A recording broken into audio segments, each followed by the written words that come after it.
Warning, the following program is designed for casual wrestling fans and is meant purely for entertainment. If you're SAWFT, proceed at your own risk. Viewer discretion is advised. Brother, I'm going run a wild Hulk Hogan. If all I get's a moment, I'll make sure it's an explosion.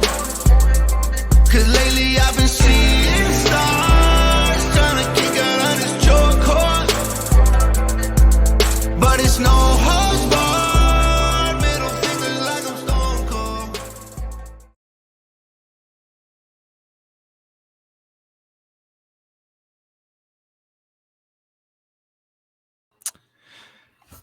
Thank you for tuning into the Slapping Me Wrestling podcast. It is your boy We Too Deep. I hope there wasn't a long interlude. I don't know what goes on whenever I play these intros. But with me, as always, is DJ Wavy D.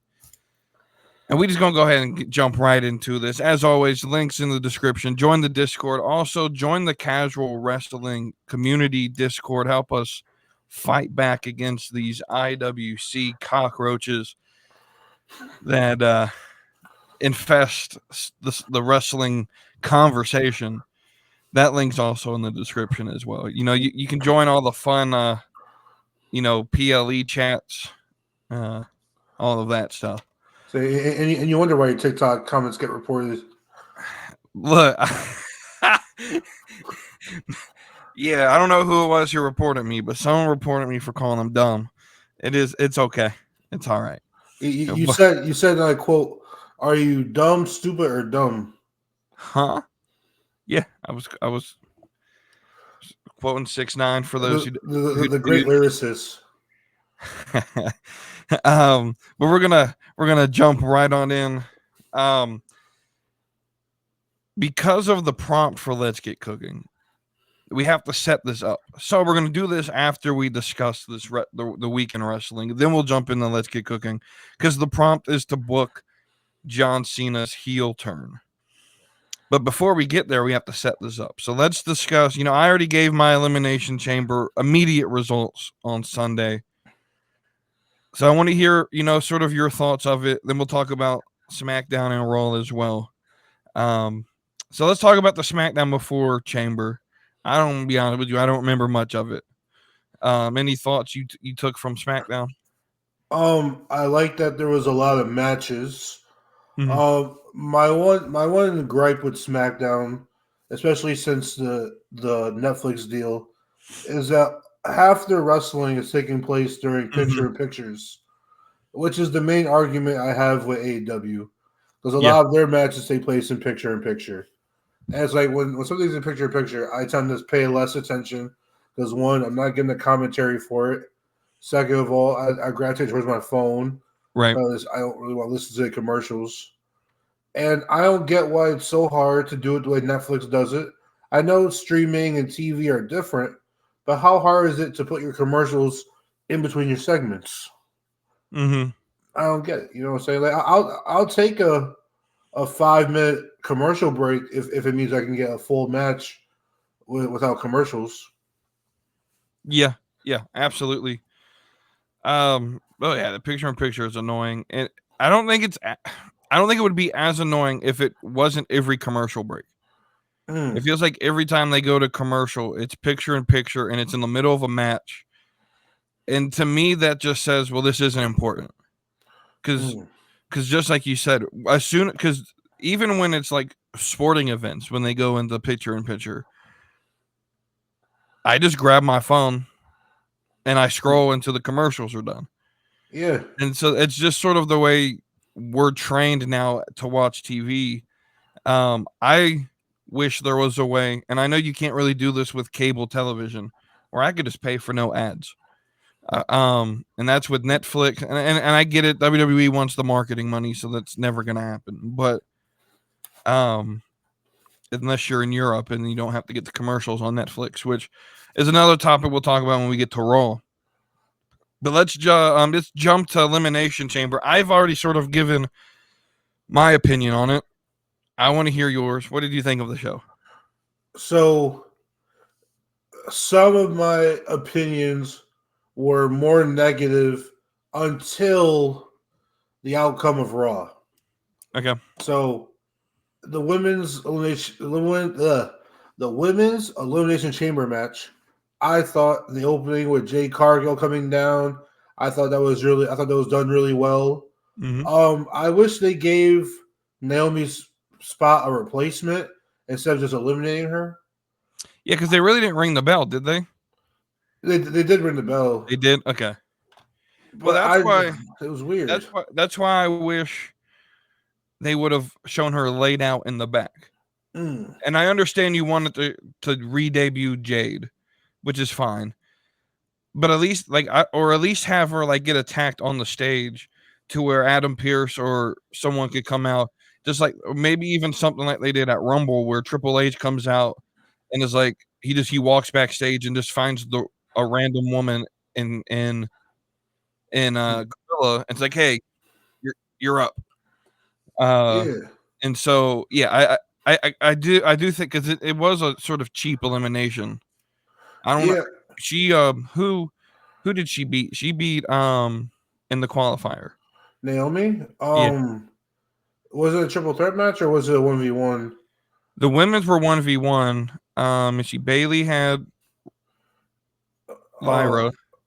Bailey faced Lyra. Roxanne Naomi, had Raquel.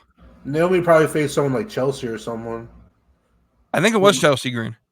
To be honest with you, I think it was Chelsea. It could have been one of those things where like Chelsea Green was just randomly sitting there, or it could have been, I don't know, literally anyone. Just grab a random woman that's in the back. Yeah, put Chelsea on TV in front of her home country again. And so, yeah, I mean, I like how they did it. I wish though that there was that replacement, even if it was super quick. Solid. Yeah, the match was good.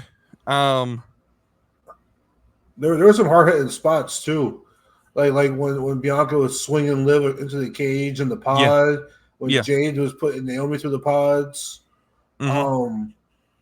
There's some good spots. I do wish, I know it's for like their safety, but get rid of the goddamn padding on the outside of the ring.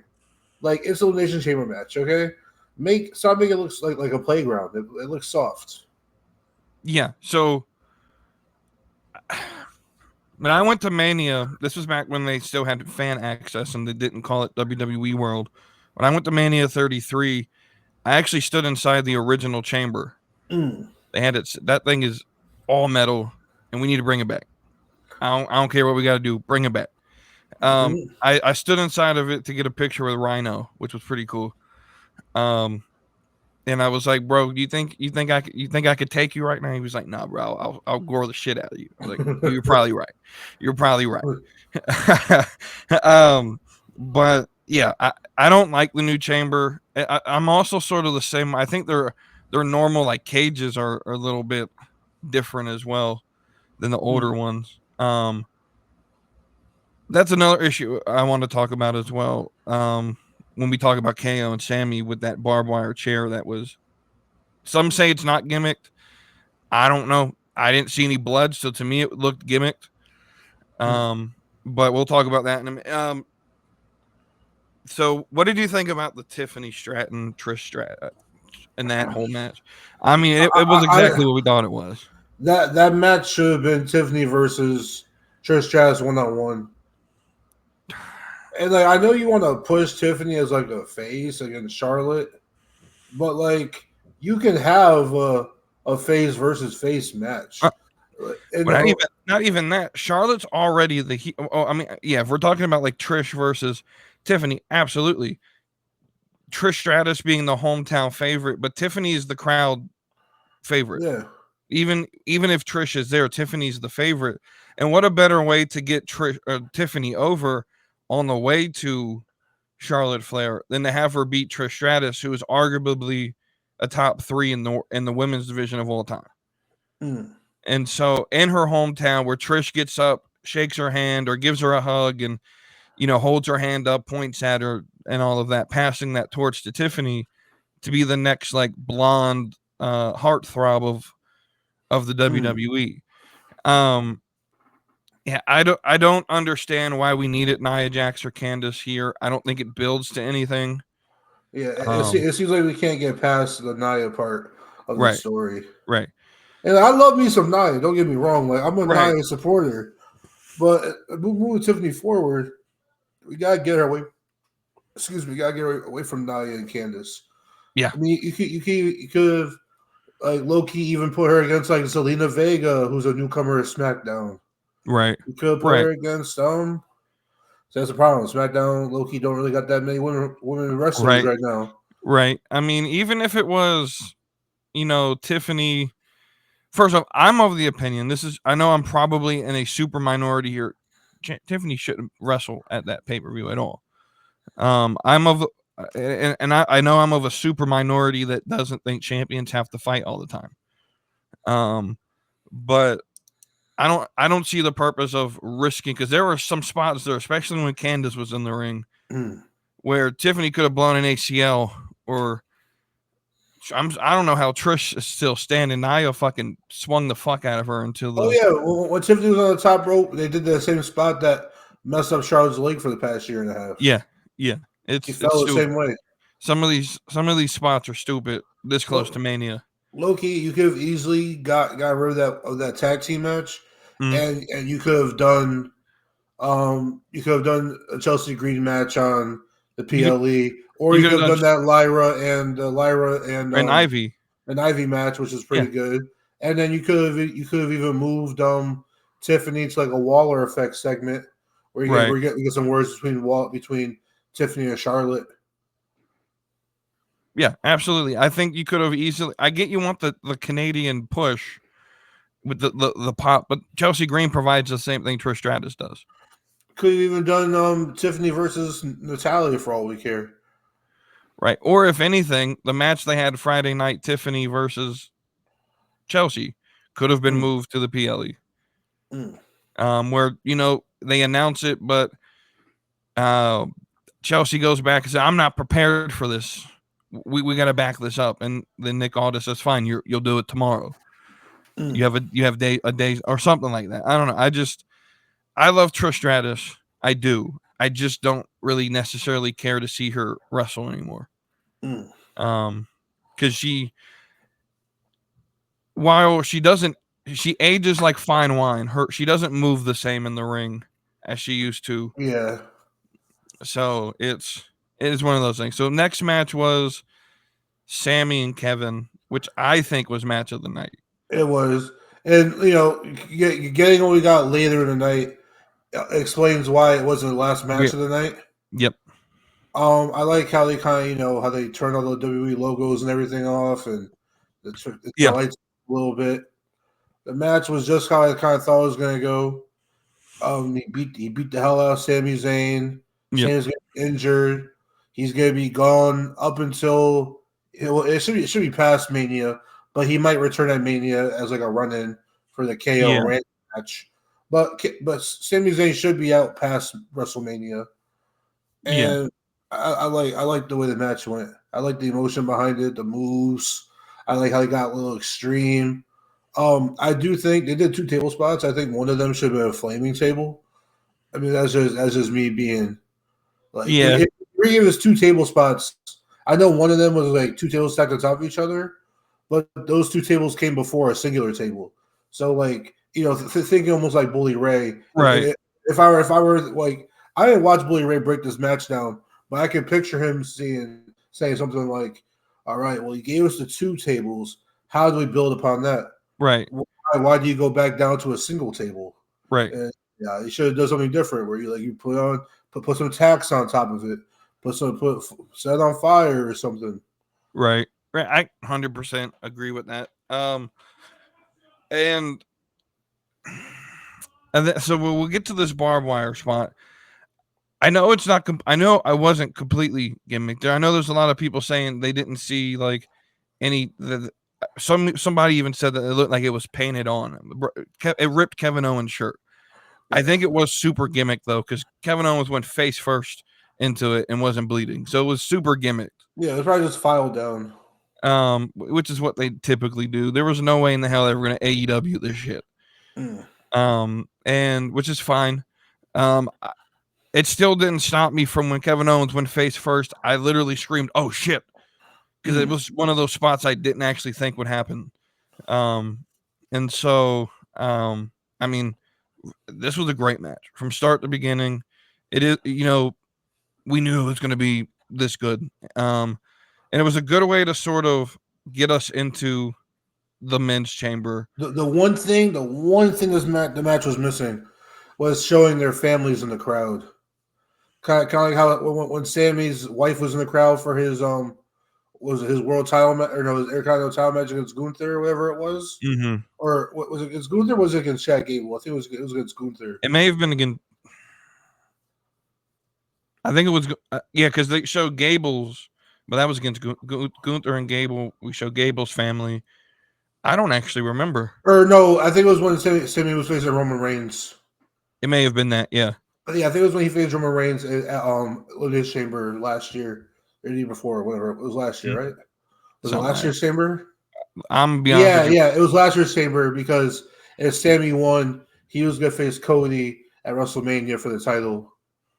But it was Roman versus Sami Zayn last year in Chamber, where because it was Chamber last year was also in Toronto. Or was it? I know Money in the Bank last year was in Toronto. Or was it Chamber 2? Was Chamber 2 years ago in Toronto? Because I think Chamber last year was the one in Australia. Oh, you're right. So it was Chamber 2 years ago.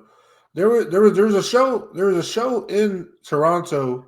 I know where Sami faced Roman Reigns. Maybe it was Money in the Bank because it was after Sami. Because Sami turned down Roman at. Okay, it was 2 years ago because it was when Sami and KO became tag team champions at Mania. Yeah, because Sami Zayn beat Braun Breaker last year at Money in the Bank. It was when Sami turned his back on Roman at Royal Rumble. And then because that's when they fought Kevin Owens, and then the next month it was Roman versus Sami. Yeah. But then I forgot because I remember there was something that was like, because if he won, he was gonna face Cody because Cody won Royal Rumble that year. Yeah, that's what it was. But yeah, it was that Chamber 2 years ago in Toronto where Sami's wife was in the crowd. And like Roman was like making gestures at her, and they put her on camera, and she was crying, and all this stuff. And we low key thought Sami Zayn might walk out of the Chamber with the title. But yeah, if they did stuff like that, where they like showed Sami's wife and family, showed Kevin's son in the crowd, kind of got a little more emotional, like family emotional behind especially with Kevin Owens doing that promo outside his house. Yeah, and maybe. I don't know because they really didn't expand on that. Like they could have taken advantage of that a little more. But Sami Zayn said that after he watched that promo, he went to Kevin's house, but nobody was home except for Kevin's grandma or mom or something, and he had to sit down and talk. Or no, he was chatting with his mom or grandma, and he was talking about like I always love your family, but I hate you or something like that. I can definitely why we didn't get Grandma Owens in the crowd. But yeah. Then we move on to the men's chamber. I thought it went kind of the way I thought it did. What was going to. I still want CM Punk to win. I still think CM Punk should have won. It would have made the rest of the matches on WrestleMania. Everything would have fell into place a lot easier. I mean, I know it's Cena winning and he turned heel, but this was like before Cena turned heel. I feel like if CM Punk won, every other match kind of fell into place evenly. But now it's But so the story though is that essentially John Cena called his shot post Rumble because he already had the plan that he was going to win Chamber, and he had already talked to The Rock. Yeah. Which is right, and so I think it makes it difficult to because everyone still thinks CM Punk should have been the one that sold out. And I'm telling you, that would not work at all. No, not sell out. I just think CM Punk should have won Chamber. I just think it makes it. I think it makes it difficult for it to make sense for Cena to turn. Well, no, I'm saying like Cena turning everything is cool, but the way I would have booked it, Cena would have not turned. Nobody would have turned. I would have booked CM Punk winning, CM Punk versus Cody, and then in my scenario, I had John Cena versus Logan Paul in a marquee matchup at Mania. You know the name value, because also they had some stuff brewing like off of like TV, like a lot of like YouTube and like interview stuff, where like Logan Paul was saying stuff about John Cena, kind of like dirtying the water a little bit, like kind of fishing for a match. And then I would have had Roman versus Seth 1-on-1, kind of put an end to their story. And then I would have done Drew versus Damian. So everybody in that chamber match essentially would have been 1-on-1 versus each other. But now we introduce John Cena as the heel who won the match. Now it's like, where does CM Punk go? Does he get put into a triple threat match with Rollins and Roman? Does he face Rollins 1-on-1? Yeah, I see what you're saying. I would say Seth Punk should be the Mania match, but they're apparently finishing it next week. In the cage match, which, let's just be completely honest, Roman Reigns should interfere in that match. That's what my initial thought was somehow Roman would get in the cage. But I don't know. It's one of those things where MSG is the last American TV show until they're going overseas for Raw and SmackDown until Mania. So now, is there any way, say we do get kind of we get a finish to the Seth and CM Punk situation? Say Seth and CM Punk go at it in the cage match. Roman interferes or not. Say Roman does interfere, and CM Punk gets the win or whatever. Is there any world where CM Punk gets put into a triple threat match at Mania with Cody and Cena, and possibly is the fall guy who takes the pin? And then this puts us maybe like in a Cody versus CM Punk thing. CM Punk's also tangled up with Cena. It kind of has the three of them going after the title, going into SummerSlam. All right. Here's my thing. I ain't got no fucking clue what the fuck Triple H is gonna do tomorrow.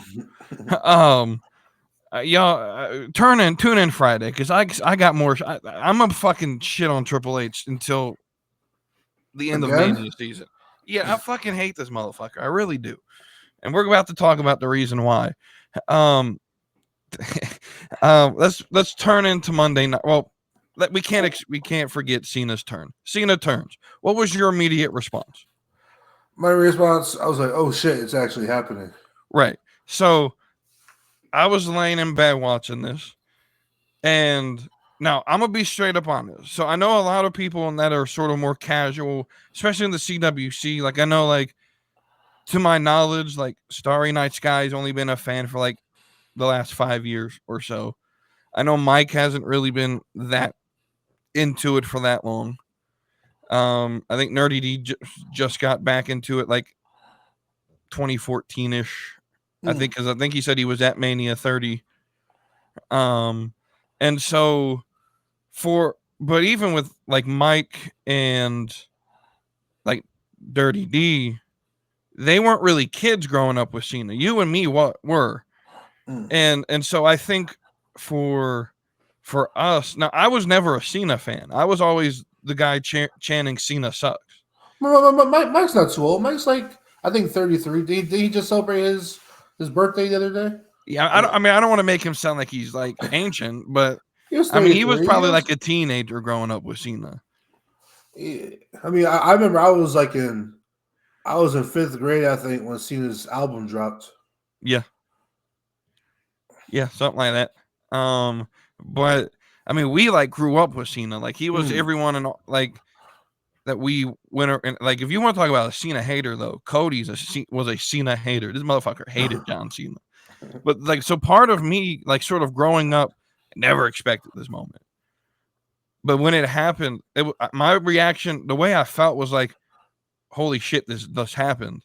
Like that shock moment, like cool, we finally did it. But part of me was like, shit, we did this. I can actually cheer for Cena now because and so I think there's a lot of adults who grew up watching Cena who's been wanting this to happen. That was part of the reason it got a pop as well. Tell you something. I don't think this was as impactful as Hogan in 96, but I think it's definitely this generation's biggest moment. I don't think anything AEW can do. I don't even think anything WWE can top John Cena turning heel. Because it's one of those things like you can't reverse this now. Like we got to finish the story. Yeah, and as far as like the Hogan thing, I think it was. I think it was just as shocking, but as far as impactful, Hogan still had some years in the business. This is seen as last year, right? So, and I also think like Hogan's turn essentially created the Attitude Era. Because if it wasn't for the NWO, WWE doesn't become edgy. So I think that is why I would consider that the most impactful thing to happen. But I think it's on the same level. I just don't think I don't think a lot changes in the business because of it. So with my observation, where I was kind of seeing that, like lately, John Cena has been seen like a guy who's playing John Cena. Do you think that kind of goes into we had this heel change in line that's part of the story, or do you think Cena was just being a little over the top? I think he was just being over the top because from what I've heard, now this is from Dave Meltzer, so it could be 100% wrong, and I'm 100% certain it is probably wrong. But he was saying that, this was sort of like the backup plan that Triple H kind of didn't want to turn Cena, but or that The Rock wanted Cody to be the one that turned, but Triple H thought it was a bad idea, and you're not going to sort of Nick Khan and The Rock are friends.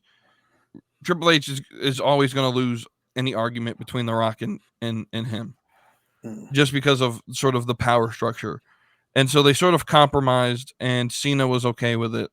So now again, it's from Dave Meltzer. Who knows if he got false information fed to him? Probably did. And so I take that with a big grain of salt. But I kind of think this was like last, because I don't know if you noticed, but like when Travis Scott got in the ring, he started talking to Cena. And I kind of think it was, hey, bro, you're turning. I think he was sort of telling him the plan. I think a lot of that was like last minute. I know a lot of people weren't fond of Travis Scott being there or his placement.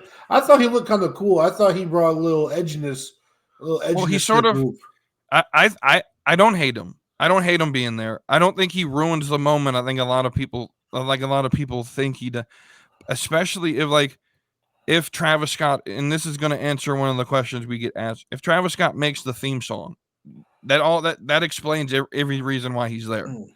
So, I was saying, especially with Travis Scott, this man's a music mogul. You know what I'm saying? And The Rock is a mogul. So I have zero Travis idea Scott being a mogul. I just got talking. So with Travis Scott being a music mogul and The Rock being a mogul, and Cena, being a movie star mogul, so I think they all kind of fit together. Just being like kind of like the top of their craft, and Travis brings the edginess to them. I thought he looked cool. He looked like almost like their version of Dennis Rodman. Like he looked cool. I don't hate him being there. I don't think he should get physical again, but he punched the fuck out of Cody. He beat the shit out of him, and the punch looked gay as shit. If I'm being honest with you. So here's the thing: he's been training, from what I've been told, but not everyone picks up to the shit super early, like a Bad Bunny or a. But bro, imagine if like Bad Bunny's part of this group. Now you like and you were in Toronto and Drake was there. Put Drake in his motherfucker. He's already hated by half the fucking world. Put Drake in this heel group. Just let him get booed every time he comes out on stage. That'd be fucking insane. Question: was Travis Scott also at Bad Blood? Was it Travis Scott that was promoting? No, he wasn't the one with Cody like in the van, right? Like, doing all the promo stuff. But was Travis Scott at Bad Blood? Because what I'm thinking is, The Rock held up the 3 fingers, and now he held up 2 or something. So people are wondering if there's one more in the group. And I was like, was Travis Scott the first recruitment? And like, was John Cena the second recruit? Like, if there is a third recruit or another member of this faction, who do you think is the member of the faction? So that's gonna get to my my answer when we do Let's Get Cooking. So we can actually kind of transfer into that and transition in there. So let's book John Cena's heel run. I'll let you go first, like always. How would you book Cena as a villain? I think there's 2 ways you could do this. One, he wins the title at Mania, and he uses his newfound power to keep everyone down and kind of, not defend it everywhere he needs to, or like when he does defend it, he has the outside help and stuff like that. I'm definitely interested in seeing heel Cena do some promos. I know he walked into the presser, grabbed the mic, and dropped it. I was like, I thought it was kind of corny. I gotta hold you. I feel like it would be better if he kind of sat down and got up and walked away. Doing the actual literal mic drop, I thought was kind of corny. But I mean, I'm still of the mindset that I think it'd be better if John Cena wins the title later rather than sooner. Like, I'd rather him win it at like a SummerSlam, and he holds on to it and kind of carries us through the rest of like the later part of the year where stuff kind of slows down a little bit. But I mean, if you get to him at Mania, he gets a little bit of a longer title run. It's gonna be remembered better. But so the reason I'm looking at the triple threat match is because you do triple threat. You can make, like, say, CM Punk the fall guy. He takes the pin. And then you kind of have him and Cody kind of going after it while going after the title. Maybe John Cena and The Rock pull some hoops, pull some strings, and have Cody and CM Punk face each other for, like, number 1 contendership. So, like, prolonged Cena getting in the ring and stuff like that. You can have Randy and Cena do some promos together where Randy tells Cena that he's changed and all this other stuff, and you do this. You run Cena versus Randy. I don't think you're doing the open challenge stuff because open challenge is for faces. Yeah, that's a face thing. Yeah. So now, like, I think Cena has like 5 marquee matches in him for the rest of the year. So it's like, who gets those marquee matches? We get probably, I assume, a Cody rematch in there somewhere. We get a Randy Orton match in there. Maybe get a Kevin Owens or a Roman Reigns. And I'm not sure who he drops it to. Okay. Because I don't think he drops it to like a youngin who needs like a rocket strapped to their back. I think he's going to drop it to an established star. I think he drops it to like a Roman, or he drops it to a Cody who gets revenge, or a CM Punk or a Kevin Owens. I think he drops it to a guy like that. I don't see him dropping it to a guy like a Chad Gable or a Gunther or a Braun Breaker. Right. I don't think he drops it to like a unproven guy. Okay. Understood. And so I think 100% John Cena is winning at WrestleMania. I think that's the only way that this whole thing makes sense. Because if you have Cena turn and then he loses, it sort of diminishes the whole purpose of the turn, which was to guarantee a title, the 17th championship. Because if I'm playing this, if I'm booking this out, it's Cena. Because every time Cena's come back ever, it was, I haven't won a singles match in this amount of days. and it's like 5 years at this point, and it's always him sort of doubting himself. And so this is sort of, he lost Rumble, and so this was how he could guarantee that he can get a title match and win the title match. And so I do think Cena leaves Mania as champion. I think at some point by SummerSlam, if I'm playing this out, this is not a long-term heel run. I think at some point Cena wins the title and gets sort of talked back into his senses. He comes to his senses and realizes, I want out of this. And he goes to The Rock and is like, hey, man, I've gotten everything I wanted out of this. I want out. And The Rock's like, no, man, you sold me your soul. We going all the way with this. And so Cena's like, well, how about this? You versus me at SummerSlam.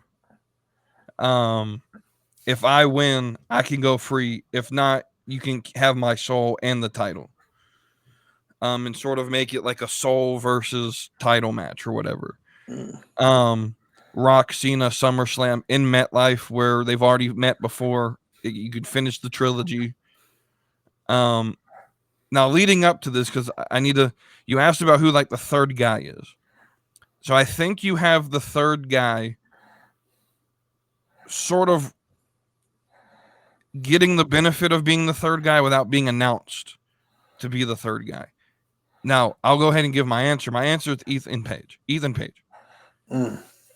He's had conversations with Rock on NXT where they sort of made, the idea of maybe they could work together. He is a big time heel. He could use the excuse of, well, I've grinded for 18 years on the indies and in other companies, and I deserve my spot at the top of the WWE any means necessary. And so what I would have him do, I would have him come in as like us at Money in the Bank. I would have him win Money in the Bank. But I would have him like special, like not even qualify in, but someone gets hurt, taken out on the way to Money in the Bank, maybe even the day of, and he gets like special placement into the Money in the Bank. And it's not going to make any sense at the time, but he's going to win. And then at SummerSlam, Rock versus Cena happens. Cena wins, so he can go free. But as that happens, he gets cashed in on by Ethan Page. Ethan Page wins the title and then sort of like shake hands with The Rock. And that's when you announce that he's the guy that's working with The Rock now. I think you could then send Cena as a babyface, have him win the IC title, have him go home, at the end of the year, and we can sort of, and I don't think this is a year-long thing. I don't see them sending Cena off into the sunset as a bad guy. I think this is a temporary thing where they rebuild him as a babyface. He apologizes for turning. I could even see a situation where he teams up with Cody and they sort of forgive each other and move on. But I think in the long run, I think Ethan Page is probably, if there is another member, Ethan Page, I think is just enough of a surprise to where, because as of now, there's no one else I can really think of who would do it. Maybe Drew, but I think Ethan Page has history with The Rock on TV that it would make sense. It wouldn't even surprise me if like Ava was a part of the group. That would be crazy, but. So some people were throwing out Jey Uso. I think Jey Uso's too hot of a babyface right now. I don't see a purpose in building Jey Uso to being like the biggest babyface in the business to immediately turn him. To me, that makes no sense. I for 100% know it's not Roman. I know a lot of people think it's going to be Roman. It's not Roman. I think that would be the obvious pick. And as we know, Triple H doesn't do obvious shit. He tries to outsmart the smart marks, and so Roman Reigns is not the guy.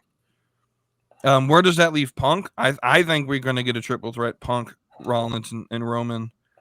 I'm not the biggest fan of that match. I agree with you. I think in a perfect world, Punk should have won Chamber, but if we're gonna go down the path of Cena being a bad guy, it doesn't really hurt my opinion on the match. But that's how I would book the the heel turn with Cena. So let's go into some awards here real quick. So who is the Wavy D best dressed of the week? I'm not gonna lie, homie was looking kind of fly. Penta Zero was looking kind of fly in his street clothes. Mm-hmm. And I saw a TikTok of him looking like in like regular streetwear without the face paint. Like he was getting like out of an Uber, getting into the arena or whatever. Homie he looked mad normal. He looked so normal. He looked so different with the face paint. Right. But he was looking fly in his. He came out and like beat up Kaiser a little bit. He was looking fly. Oh, The Rock looked good when he came out with Travis Scott. They looked kind of fly, in the black on black and everything like that. I like Chelsea Green's half U.S. half Canada attire that she had on SmackDown. Yeah, that was my best dress. Okay. I wasn't a fan of Bianca's white attire this weekend. No, I know a lot of people were. I like the jacket, whatever it was, the boa jacket thingy. I didn't like it. And the hat that she wore for 2 whole seconds. Yeah, they had that didn't make it past the. Yeah, exactly. I'm be honest with you. I'm not a fan of white attire most of the time. It doesn't really matter who it is. I think white's to me. If you wear white or black, and that's the only colors you wear, you're basic. Find something. Like I don't need you to go full cosplay, but like be creative. I do like when Seth Rollins wears white.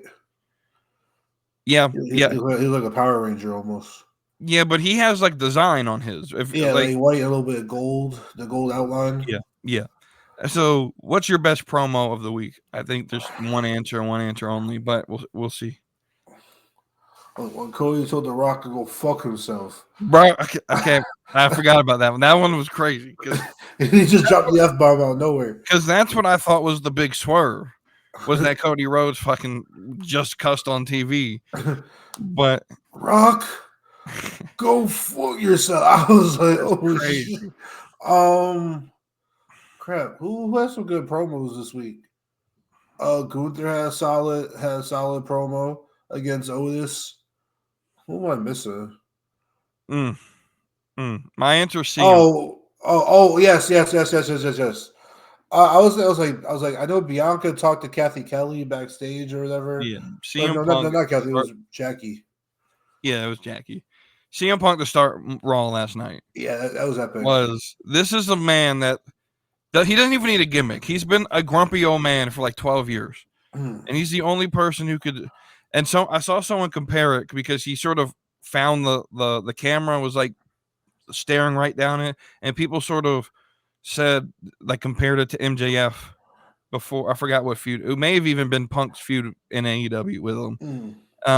Where MJF was staring down. So I'm like, now imagine only one of these promos is going to lead to something that makes money. Which is MJF always stares down the camera.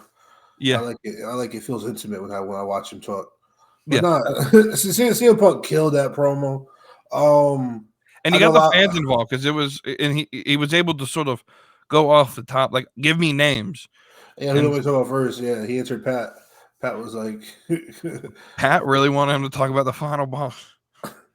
And then he also, a lot of people were giving CM Punk a little bit of flack though because he was talking about The Rock's made up title, and then like all AEW fans were like, "But you hold a fake title for like 6 months when you're in AEW." Here's the thing though, just because AEW doesn't recognize to this day, CM Punk is technically your world champion. Just because you interim it and then fire the motherfucker doesn't mean that he's not the world. CM Punk is your world champion. He never lost the belt. People were trying to say that it wasn't even an interim belt, that he vacated it or something, and then when he came back, he laid claim to the title. And I was like, yeah, you got a disputed champion, right? Because he never lost, and they didn't even strip him. They just they made a whole new belt and just forgot about CM Punk. And so it's not even that. I don't even think he vacated it. It was more so that they just created a new belt and then probably just tried to ride out. I don't really remember at the time, but he came back, and he has a point. He was champion. He never lost it. If they wanted to make money, they would do champion versus champion, but they didn't do it. They didn't do it. So CM Punk didn't hold a fake belt. He had a real AEW championship, and he had legitimate claim to be the champion. It's so much different than The Rock carrying a belt that's not even a sanctioned title that his mom made for him. Yeah. Even like the whole name of like the people, and I think more so he was just getting at like the nickname People's Champion, which isn't a real thing, which I think is what he was more so getting at. But a lot of these people are just CM Punk haters, because Tony fumbled. He didn't just fumble on Ricky or Cody. He fumbled on CM Punk first.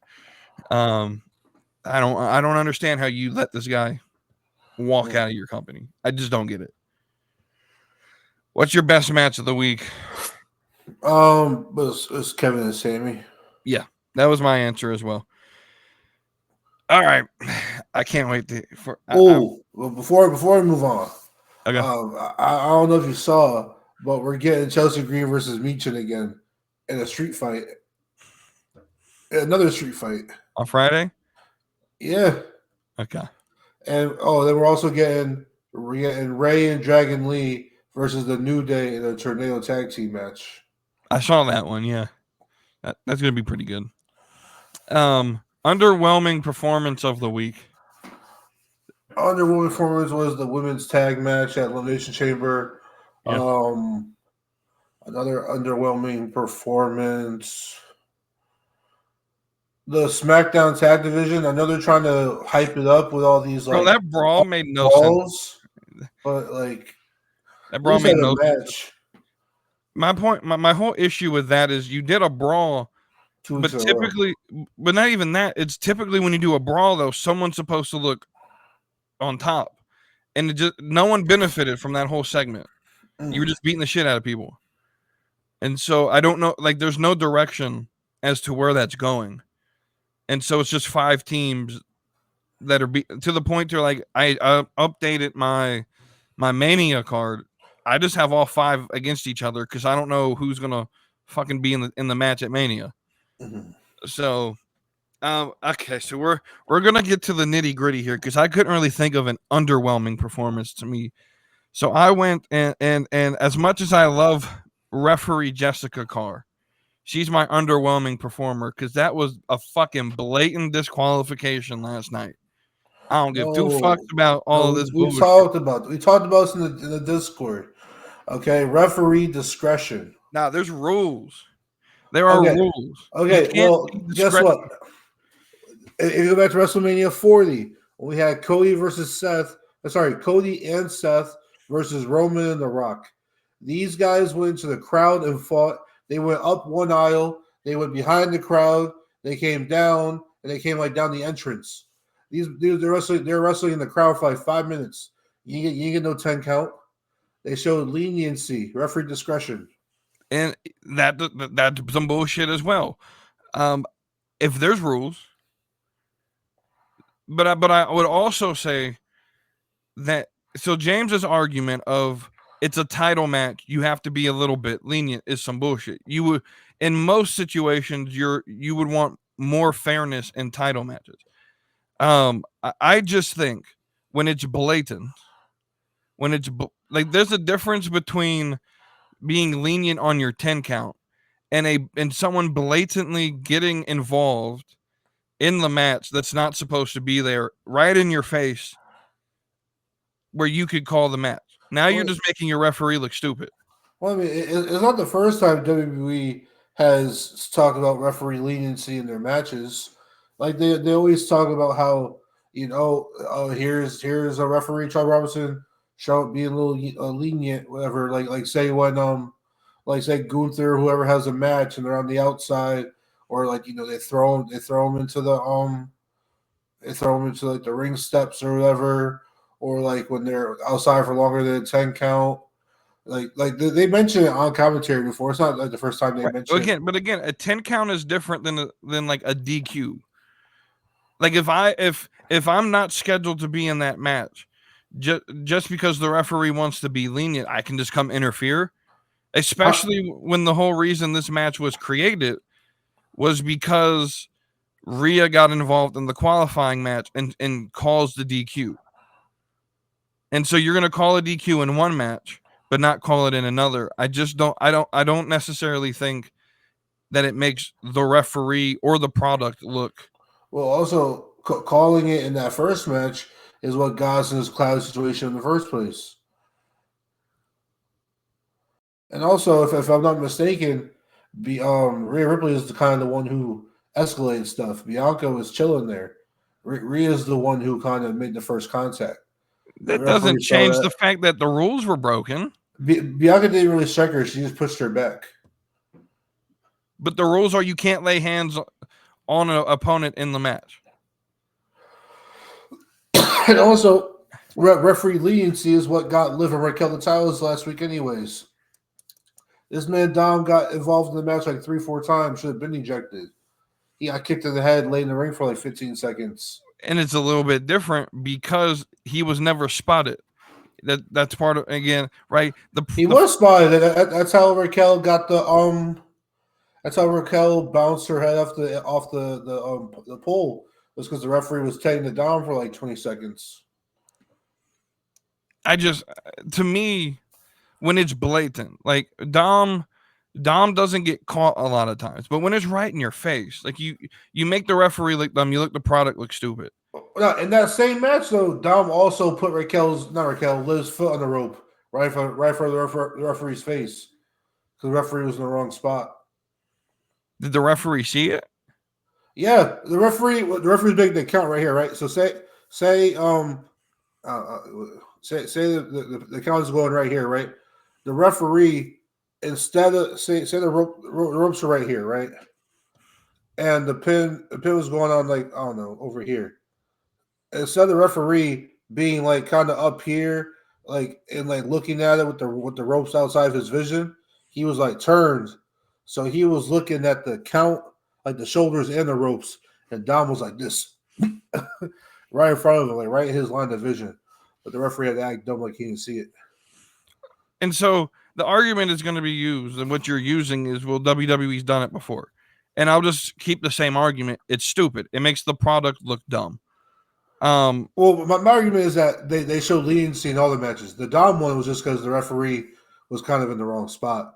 But my main argument is that it's not the first time that they mentioned showing leniency or have done it by being lenient. And also, Rhea pushed her first. All Bianca did was push her back. Bianca didn't like incapacitate her or like spear her or punch her in the face. All she was shove her back. I guess my argument was if there's going to be so my problem is now is I don't want to see another match end in DQ when someone touches someone else, because now you're doing, unless you're going to make it an emphasis that each referee has a different referee style. The problem is that's never been addressed on TV as like a certainty in the WWE universe. You also make an argument that the referee wasn't going to allow Rhea to get herself disqualified by instigating the disqualification. And taking the easy way out the match. I don't know. I have bigger issues with the match than the actual referee, but yeah, your issues with the finish. All right? It is the finish, and we'll talk about it Friday because I'm about to spaz on this motherfucker. Because this match, the greatest Japanese wrestler of all time. Yeah. You guys and your hard-on fucking Japanese wrestlers are ruining what could have been the greatest WrestleMania match of all time. James said it best. You're a big fan of Julia and Stephanie. When it comes to Io, it's fuck Io. Because they all wrestle the same. Because here's the problem: if Julia gets in the ring with Rhea Ripley, who has been booked as unstoppable for the last 2 years, then yes, Julia shouldn't just easily beat Rhea Ripley. It wasn't easy, but also he was undefeated against Rhea Ripley historically, and they brought that up in the storytelling. Okay, but Rhea's thing going into the match. she's beaten Rhea in NXT. Like it's not like they've And the met. main roster. But was it this version of Rhea Ripley? Is it like Super Saiyan Rhea Ripley that's 96 in WWE 2K? Rhea actually got mad because in their WWE upload like a promo highlight for the match earlier this week.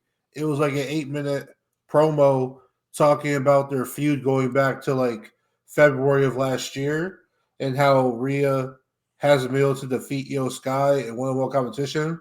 But Rhea was upset because the promo left out all of their work before that, like at NXT and on the Indies and everything. So the deeper story is that Rhea hasn't beaten Io ever, not just lately. Hasn't beaten Rhea ever. So this brings into what I'm going to talk about on Friday more. My issue really isn't even the finish. The finish is a problem to me because Triple H be doing too much. There's no reason. First off, we've had 2 women's champions. That title was switched hands twice in 60 days. I have an issue with that. I know a lot of casual fans don't, but I do have an issue with that. But the bigger thing is you're less than 50 days away from WrestleMania, and you're switching your marquee match in the women's division. I have big issues with that. And maybe I'm the only one, but we'll end this kind of part of the conversation with who's your MVP of the week? Io Sky. Fuck that shit. What? She won a championship. Did John Cena win a championship? No. John Cena won a number 1 contendership. Io Sky won the championship. The only answer to this is Liv Morgan. Okay, Liv Morgan won a tag team championship.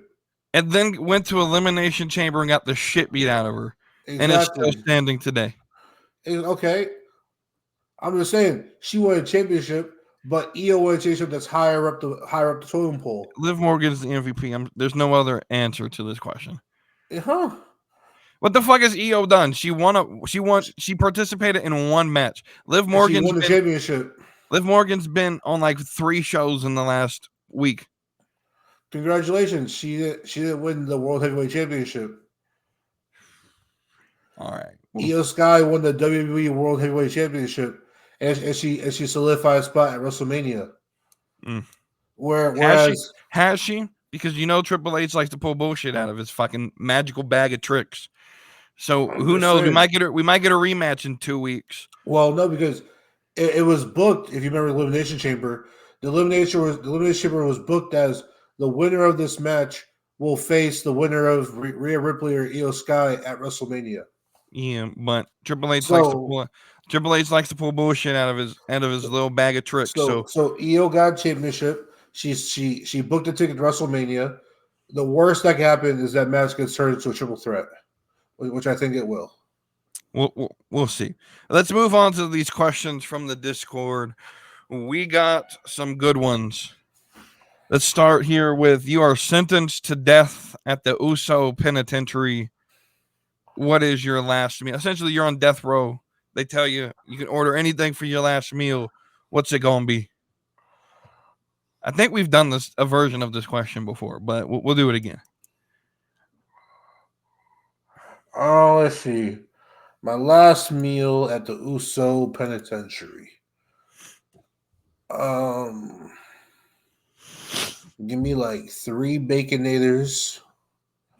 Okay, give me like 3 Baconators with a large high C for McDonald's. Now like two large high C's for McDonald's. Some Arby's curly fries. And for dessert, get me a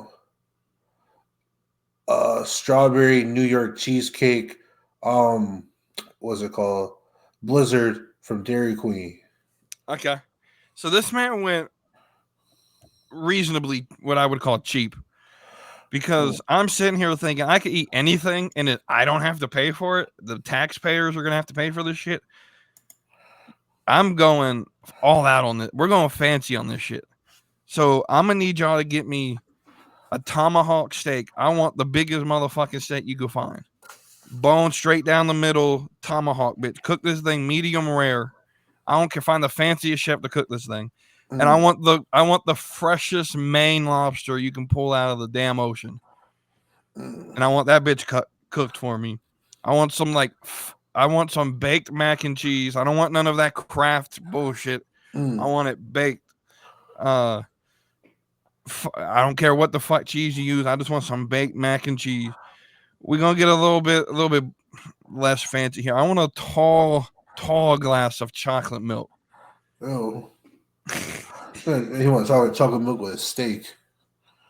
I want a second glass of Mountain Dew Baja Blast. Look, I don't know if y'all Northerners know anything about this beautiful gas station that Texas gave us, known as Buc-ee's. I want a Texas cheesesteak burrito from Buc-ee's, because this motherfucking shit is the greatest thing. It's an orgasm in your mouth. And then we're gonna get super ghetto here for dessert, but I want Food Lion's banana pudding. Because that shit is fucking delicious. Yeah, you know it slaps. I had that orange cream Coca-Cola. Oh, is that good? I've seen it. I haven't tried it yet. I found me one. Yeah, I haven't tried it yet because I was afraid it's gonna be ass, and I didn't want to waste my money on it. It's good. Get it cold. Ooh. Get it cold. Okay. Second question. So, what do you think is the end goal of putting the belt on EO? You know what I'm saying? You know, the Asian market is such a huge market that, you know, if you want, you know, viewership, you know what I'm saying? Yeah, you gotta dip into the Asian market. Also, EO, she's a proven, reliable champion, okay? She could work well with 95% of the roster, okay? Her English low-key isn't that bad. Also, it adds a little bit more mystery and like unpredictability going into WrestleMania. I low-key think there's a chance that Rhea will challenge Bianca for her contendership. Look, I'm telling you fucking right now. And I think Jade costs her the match. I'm telling you right now. Bianca versus Jade. Telling you right now. I was gonna type this in the Discord, but I was afraid y'all were think I was fucking insane. I'm telling you right now. If that fucking happens, I will stop watching Raw and SmackDown. I would only watch NXT. I'm not fucking playing. Triple H, if you piss me off and take away Bianca in this match, I'm done. I'm just saying. Yo, imagine the Rhea challenges Bianca for her contendership, and then like Jade gets involved in the match, costs Bianca the match. Bianca loses out on her contendership, and there you go. There's a bigger feud for Bianca and Jade. No. You know, short term. You know what I'm saying? Short term. Yeah, look at the short term. So what's the end goal of putting the belt on EO? Simply to piss me the fuck off. But if we put the jokes aside, it's to make it to where Rhea or Bianca don't have to eat a pin at WrestleMania. It's going to be a triple threat, and EO's going to be the one that gets pinned. You can't have. They don't want to make Bianca look weak for eating the pin. They don't want Rhea to look weak eating a pin, and so you put in EO Sky, who will just be in the same situation next year because Triple H has a hard on for Japanese wrestlers for whatever reason. And then you revisit Bianca versus Rhea at SummerSlam. No, I have a different way to book it, but we'll move to the next question. I think this is from this is still from Witters. Realistically, I don't think we'll see 2 triple threat matches at Mania. Who gets cut? Is it Seth, Roman, and Punk, or Rhea, EO, and Bianca? I think there's a chance now AJ Styles is calling out Logan Paul next week on Raw. I was gonna say you run CM Punk versus Logan Paul, but I don't know. I think you might have to settle unless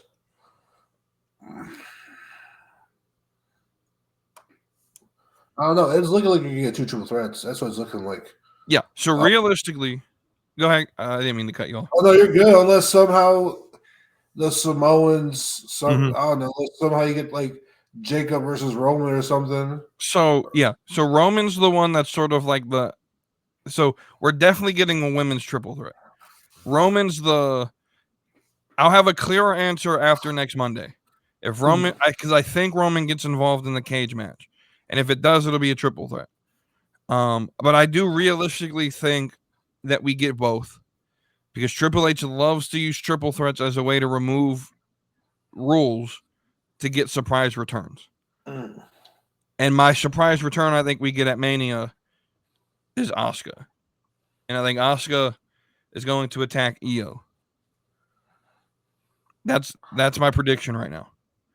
And then ultimately, I think the goal is Bianca. So this is how I book it: Bianca wins the title. Bianca and Jade at SummerSlam, where Jade wins the title. I think we're going to do this build with Rhea over the next year that they do with every babyface, where we have to burn them to the ground and then build them back up with the same template we did for Cody and Jay and now Tiffany and now Rhea. And I think the end goal will be Jade versus Rhea at Mania next year for the title. I think we keep Roman, CM Punk, and Rollins in a triple threat match. Yeah. And I think it's the women's who kind of don't get the triple threat. I think it's I think what's going to happen is Rhea challenges Bianca for her contendership. Mhm. Jade So what you're crashes saying, the match. so what you're saying is going to happen is that I'm gonna fucking stop watching Raw. I'm a cancel Netflix. I'm a stop watching SmackDown. I was gonna stop watching SmackDown anyway because that shit's not watchable. But then you get your Jade versus Bianca sooner rather than later. But I don't. But here's the thing: I'm patient. I don't need it at WrestleMania because it's not a WrestleMania match. It's a SummerSlam match, and I want it at SummerSlam so Jay can win the title. Well, also it makes the pieces easier to fall into place if the women lose the triple threat and the men have their triple threat. I It think we makes get the both of them. pieces. I think we get both of them. I think he had a second part to that question, like who gets cut and what would they do. I don't think we get anything cut. We kind of already sort of discussed it. The only thing I could see getting cut would be if what you said happened, but if the men were to lose the triple threat, it's either Roman or Punk, but I don't really know what you would have to do with them. I also think the more likely triple threat is CM Punk gets added to Cody versus Cena. To Cody and Cena, yeah, I could see that happening. Out of the three WWE heavyweight champions, so that's Oba, Femi, Cody Rhodes, and Gunther, if they all had a match at War Games, who would come out on top? I'm assuming B-Master was asking, not that they had a War Games match, but if they had like we did with Raw, SmackDown, NXT. Raw, SmackDown, NXT, if they had a match at Survivor Series War Games, who would win?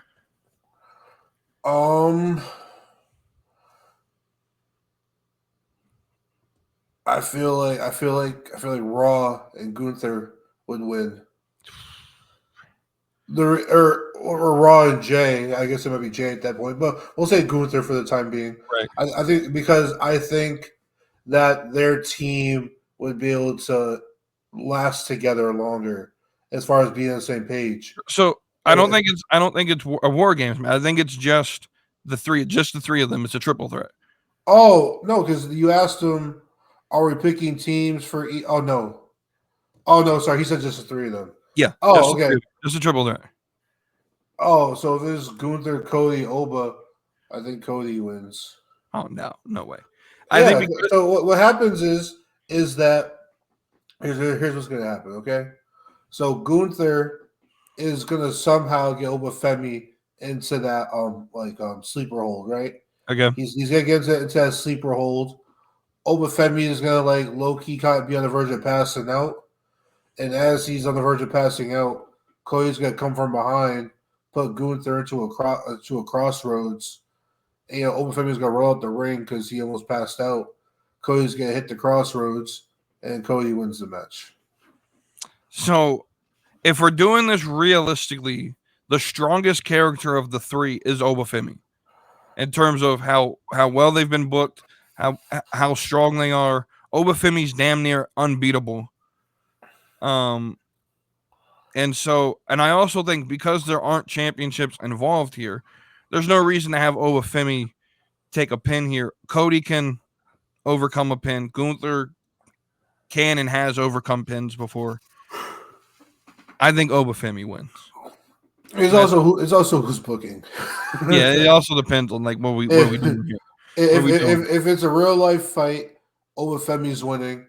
If Triple H is booking, Gunther is winning. If TKO is booking, Cody Rhodes. But realistically, if this was like real life, first off, I don't think Obafemi stays champion until November. I don't think any of these three are champions in November. So realistically, it'd probably be like Jay, Javon Evans, and like Drew McIntyre or something. That's what I was saying. If we gave them teams and they did like elimination match, that's why I think Gunther's team will win. I think a triple threat War Games match would be interesting. Well, I'm thinking more of just a traditional elimination, just the traditional Survivor Series one. Yeah. Because Gunther's team, they would stay together on the same page. Because like if you look at Raw, his team would be a team of like say Gunther, Seth Rollins. If Gunther's picking teams, I'd imagine he'd have Kaiser on it. Do you think he picks, or do you think they get almost like qualifying matches? You think? True, they do like qualify. It'll probably be qualifiers, or maybe a mixture of the two, maybe.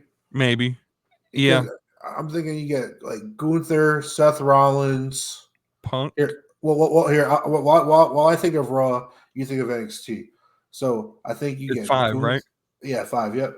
So Gunther, Rollins. I don't think CM Punk gets involved in it. We'll say Penta.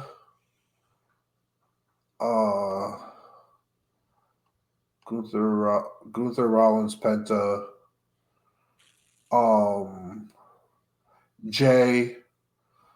Gunther, Rollins, Penta, Jay.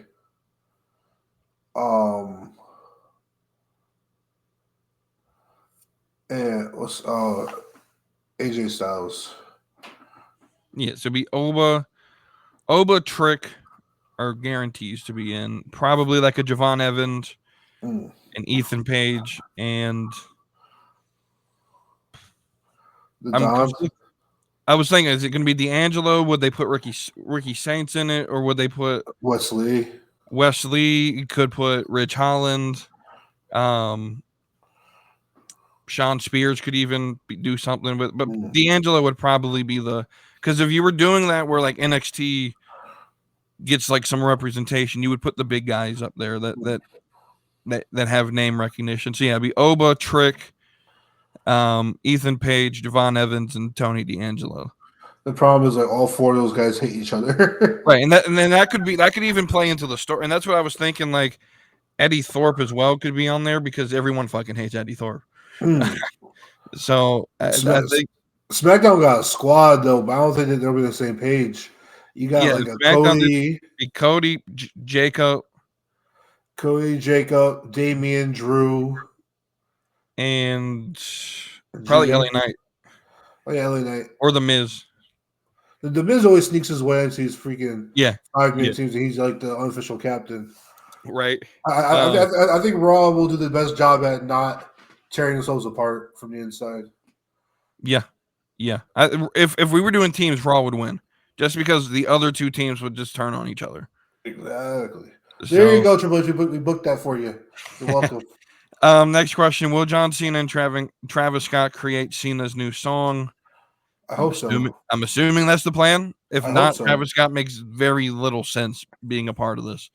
But what's the vibe of Cena's new song? What's going to be the vibe of it? Is it like slow, methodical? Is it like dark? Is it? I think it's. So I know a lot of people want like bad man, like the rap stuff. I think it's going to be slow, sort of like The Rock's music. You think maybe like a "You Can't See Me" remix? Or sorry, but "My Time Is Now" remix? Possibly. I mean, they have the one they made in 2012. That's okay.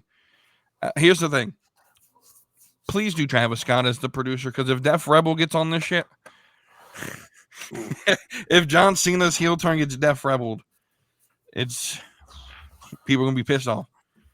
Kara comes in with, I admit deep down it's sad to see Cena turn heel, but it's great storytelling and it's going to get good. What is your message to the IWC or someone like Dave LaGreca starting up the Cody Crybabies Part 2? What was LaGreca really doing a Cody Crybaby 2? I know he was all into like screw you, John Cena. Yes, for that promo. So I don't know if that's so. I don't know if that's like Cody Crybabies Part 2. So okay, so that you just said my answer. Dave LaGreca's playing a gimmick. So I'm going to take you guys behind the scenes of podcasting. I know Dirty D does it a little bit. I do it a little bit.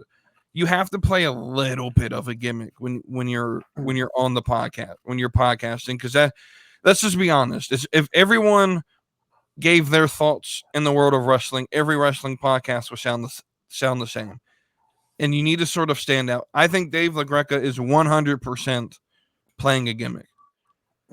I think he understands what's going on and that he's a little bit more emotional than Bully Ray.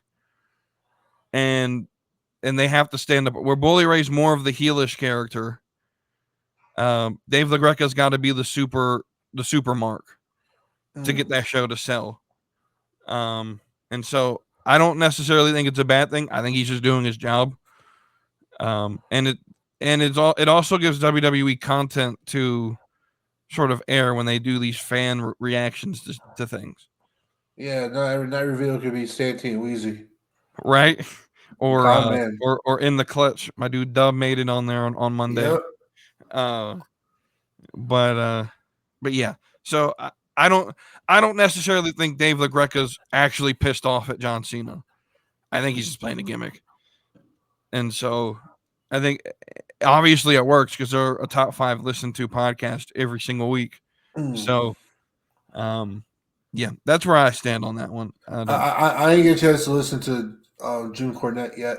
I was gonna watch it before coming down here, but the video was too long, so I had to watch a shorter video. Even these clips now are starting to get like 10, 15 minutes. Yeah, his breakdown of the John Cena heel turn was 22 minutes. I had like 15. There's a reason I don't listen to your videos, Jim. Like the whole 4-hour podcast, because it's just too long. But B Master comes in with a very complicated. Oh, wait. Kira had one more question. She did. I must have missed it. What was it? Will we get Punk AJ versus Becky Seth? If we don't get it by SummerSlam, we're not getting it. So my initial answer when I read the question was no. Then I came back and was feeling a little bit petty. So my official answer that I wrote down was no. Well, probably not. Well, who fucking knows with Triple H? He might revive Mae Young and put her in a fucking match. So my actual answer. He did mention Becky on Raw this past week. And I don't know if you saw the tweet. It's deleted now, but Becky did sort of allude to CM Punk might be cheating, which I don't know why she deleted it. Stand on business, bitch. Yeah. Like Roxanne Perez, they had matching. You're not the only one who has thought that before. Like I know a lot of people in the IWC who see you hanging out at NXT with all the young girls and think something's going on down there. We need AJ versus Roxanne Perez, and we need Punk and AJ versus Becky and Seth. But if we're not getting it before SummerSlam, I don't know if it happens. I know that strikes me as like a SummerSlam match. Yeah, big show, but not huge stakes. Right, and it's also one of those matches where like Punk and Rollins could carry it, so AJ doesn't have to do a lot. Yeah, and Becky doesn't have to do a lot. So I think everyone wants it to happen. I'm not 100. I think it all depends on if AJ actually wants to get back in the ring. Because I think they'd all sign off on it. Does AJ actually want to? It's not that she has to train. She's in fucking fantastic shape. Yeah, and her and Punk they casually train in the ring like all the time together. Yeah, so it's just does she want to do this and show up? and I don't see a reason why she wouldn't. I'll tell you something. It's 2025. Cena turned heel. Fucking Ricky Saints showed up. 2025 is going to be the craziest year in a while. Because Phoenix going to show up. Let's talk about that because we never talked about Gable's magical box she got in the alley. Yeah. What do you think is inside of it? I couldn't make out the guy's face though. I know they're only showing like very close ups or like yeah. I couldn't make out what the hell he looked like. But I know he had like box, I know he had like a little mustache that like curled up, but that's all I can see. So I'm gonna tell you, I think it's going to be. I think he turns in. It's probably a mask or something. Yeah, but, I think it's a Shorty G lucha mask. Yeah. But what I do think is going to happen is, I think I changed Gable's Mania match. I think we're going to get a 6-man match. It's going to be Gable, Penta, and Phoenix versus the LWO. You think Gable's going to turn face? Yeah. Because I think he's gonna turn on the Creeds because they didn't do what he told them to do. Well, if he's turning, but he's going to be turning face. I do think Gable's involved in a 6-man match at Mania, but I think it's Gable and the New Day versus Penta, Ray, and Dragon Lee. See, the issue with, and I'd be fine with it if I know Phoenix isn't going to show up. Phoenix will be here probably next week. Oh, you think it'd be that fast? Yeah, I 100% think they will have Phoenix on Raw. MSG, why the fuck would you not have him there? Well, I mean, that's if his like contract is clear at that point. He's done. He's off the page. He's done. He can sign today. Low key, I think you hold up on Phoenix until Raw after Mania. I can see that too. I think, I mean, if you can't beat Penta, join them. I don't know. Part of me feels like, unless you want to drop Dragon Lee for Penta, I mean for Phoenix. But I don't think if you do Gable, Penta, and Phoenix, I don't necessarily think that Gable would have to turn face because LWO is going to be the faces. And so I think, but so you're gonna turn Penta Phoenix heel? Yeah, Penta's over with the crowd right now. He's one of the most over guys on the roster, merch and all that. I mean, Dom sells merch and he gets hated. I think you hold off on Phoenix unless you want to bring in Phoenix and you could put Dragon Lee on the bench and you do Penta, Phoenix, and Ray versus Gable and the New Day. We'll see. I don't. No one knows for certain, but that's just sort of where I'm getting from this. Let's see. We got one more question here from B Master. Loki, if you want to take down the Luchas, just get maybe it was like a phone, like a card. And it says call ice or something like that. Or a hat with ice on it. Bro, is JBL booking this group? Last question here from B Master. If you were to start a new wrestling company, who would you hire to run your show? Who would you hire to write your stories? Who would you hire to train them? Or would you rather hire people that already have experience instead of training people who have no idea what to do? Your thoughts? Well, I mean, I'm going to hire people who already have experience. I'm not training these wrestlers. I'm not training them. Let's see. Also, I'm breaking my stuff down in tiers. Like, I'm not having one person write the whole show. Right. I'm having one. So I'm gonna have one person and his team write the main event scene. Okay. For the men, I'll have another group of people write the main event scene for the women, and then I'm gonna have two teams write the mid and the undercard for the rest. So my main card, my main event scene.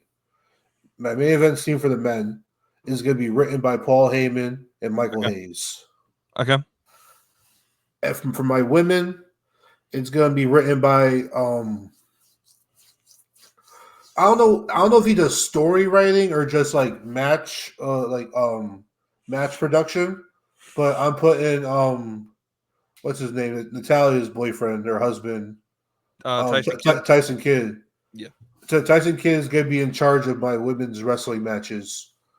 Jason Jordan. No, fuck no. Jason Jordan. That man's he's gonna be a travel agent. Okay, he's gonna be a travel agent. But yeah, head writer Paul Heyman, Michael Hayes. Match producers is gonna be headed by Ty. I keep wanting to say like Ty Wilson. I think I'm mixing his names together. Yeah, Tyson Kidd and like T.J. Wilson is what. Yeah, T.J. Wilson's his real name. Yeah.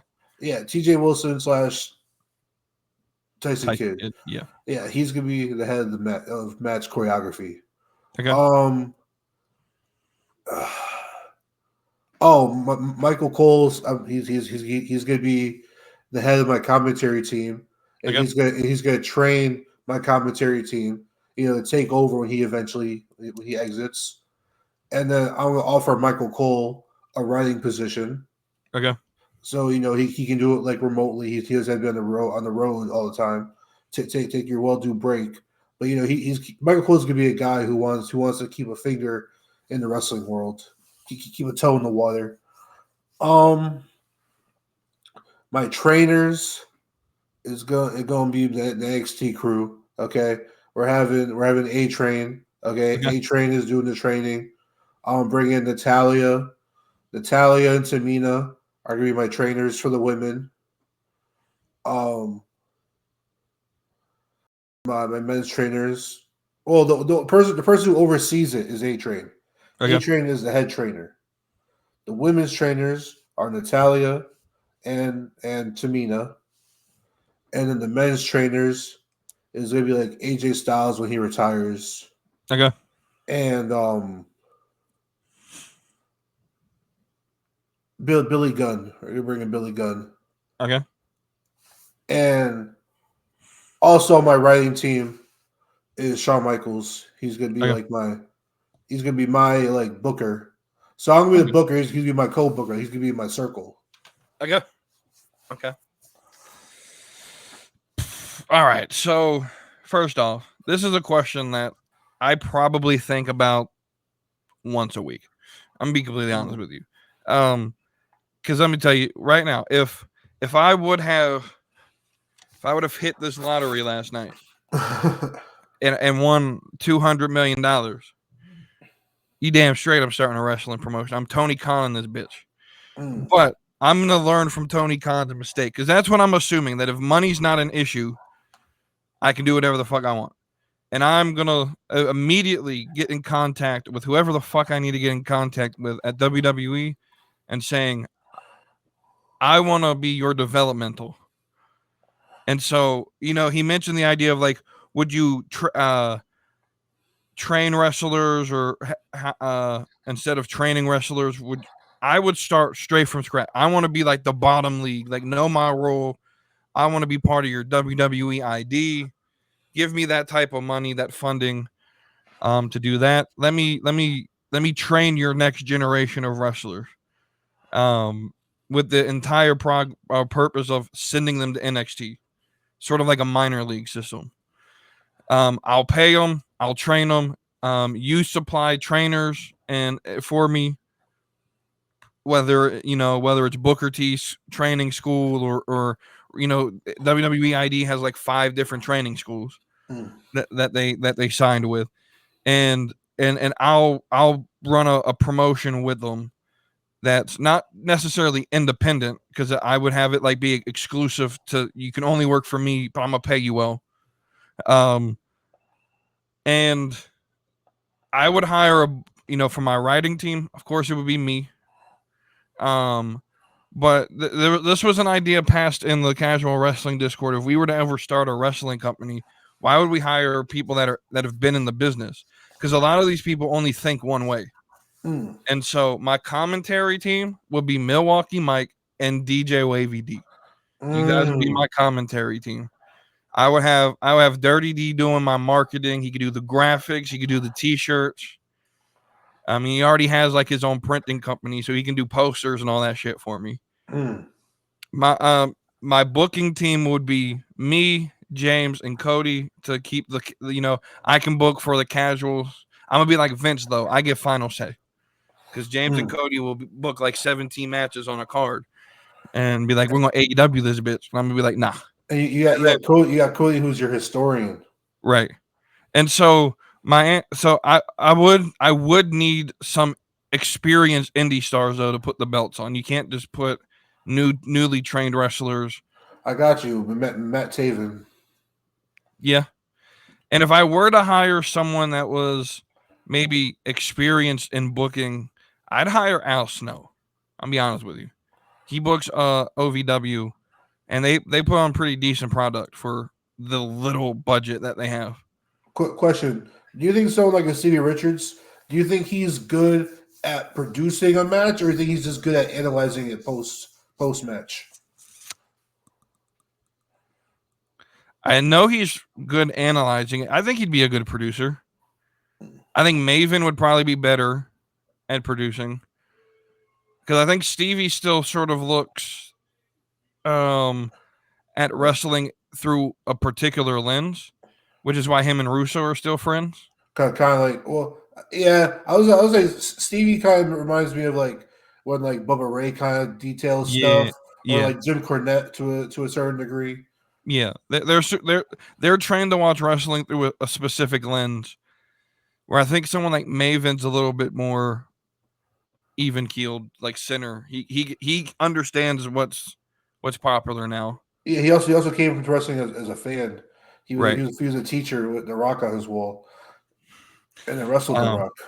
Right, which is crazy by itself. But yeah, I would 100% be like, yeah, let me just be a training center for you, WWE.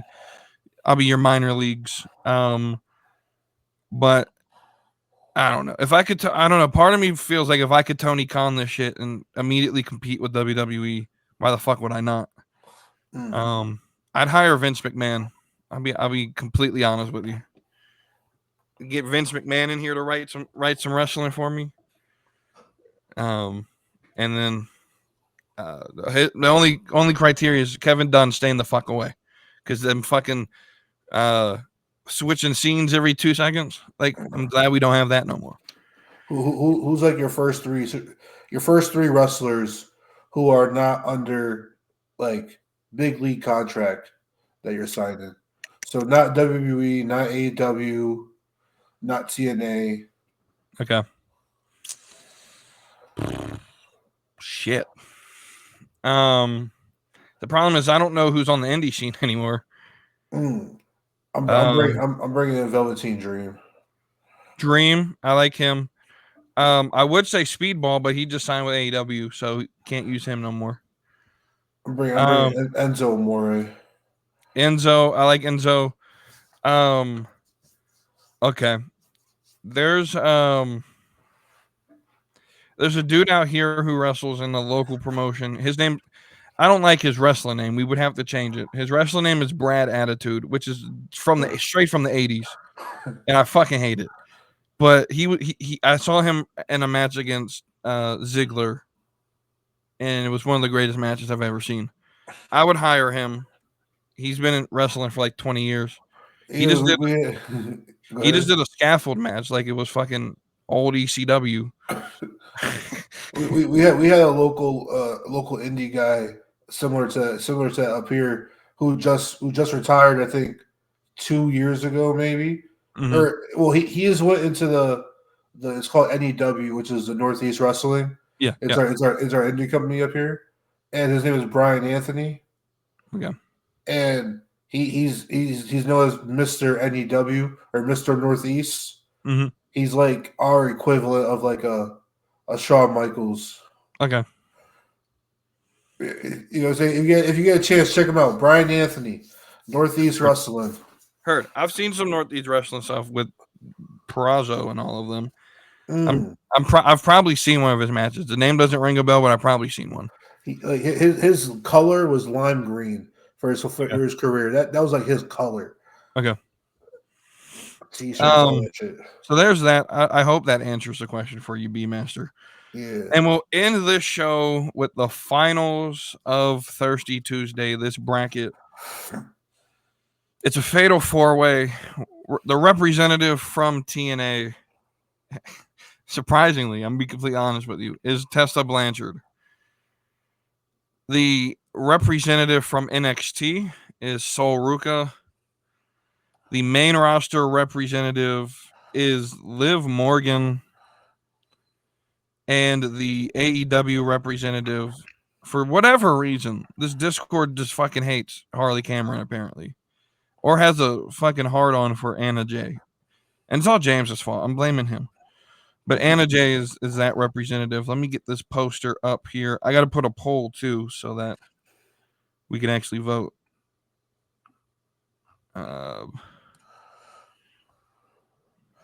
Ew, why use that picture of Sol Ruka? You try to taint her. You try to taint her. Who's you? Is crazy. This man try to rig the vote. You ain't slick. Nah, because I'm voting for Sol. I just like that picture. These 4 women and these 4 photos. I'm taking Liv Morgan. That's probably who's gonna win.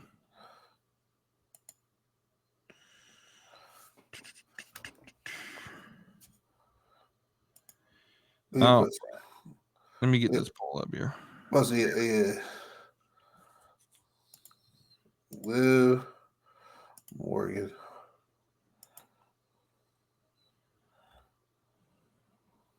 All right, so we're ended like we always do.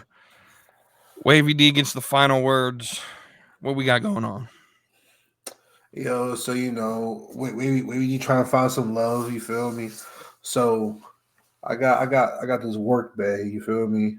Okay. Not work bay yet. Potential work bay. You know what I'm saying? I told her, I was like, I got 2 jobs. I work at a deli after our main job. So she works at my main job with me. You know what I'm saying? Mm-hmm. And then I work at a deli in the evening time or whatever. I was like, I work tonight. Like 4 to 8. I was like, you should pull up. So I made the best sandwiches in the city. You know what I'm saying? And then so I was working, whatever. It was like a half hour before close.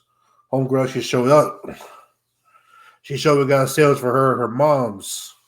And, you know what I'm saying? I made a good sandwich for a good grinder. I had to impress her mom's, because mom's also works at the job with us. You know what I'm saying? So hopefully I impressed them. You know what I'm saying? She was laughing at my jokes, giggling a little bit. So I'm gonna see her tomorrow at work. Be like, yo, how's that sandwich for you? You know what I'm saying? Right. See if it hit the spot. I remember those days when I worked restaurants and had a work wife. Yeah. Yeah. And I was a manager, so I could just count food for her. So. Well, this girl, she's from my other, so she's from like my job in the schools. Right. And so she came to visit me while I was at my food job. When you were at the food job, okay. Yeah. Okay. All right, I feel you. So things looking up for the wavy D over there. And she Puerto Rican. Oh shit. That's all you got to say. Yeah, that's all you got to say. We winning. He's winning over there. But with that, thank y'all for watching. I know it's a little bit long, but it's been a busy week in wrestling. Tune in to James and Cody's Beyond the Junkyard podcast on Thursday as they're predicting Revolution, which Wavy D's gonna be in them comments. He's got to get his pay-per-view predictions in. Yeah, I gotta figure out who's your wrestling Revolution. I don't even remember the card. I know Hangman and MJF are fighting. It's actually, from what I heard, a really good card. But other than that, y'all have a great rest of your day. I will see you guys Friday with another rant-laced video. Until then, we will see you on the next episode. So hit that subscribe, come along for the ride. AEW, WWE, we're always on side. From fantasy booking to baddies that slay. Slapping, meet, wrestling every Tuesday.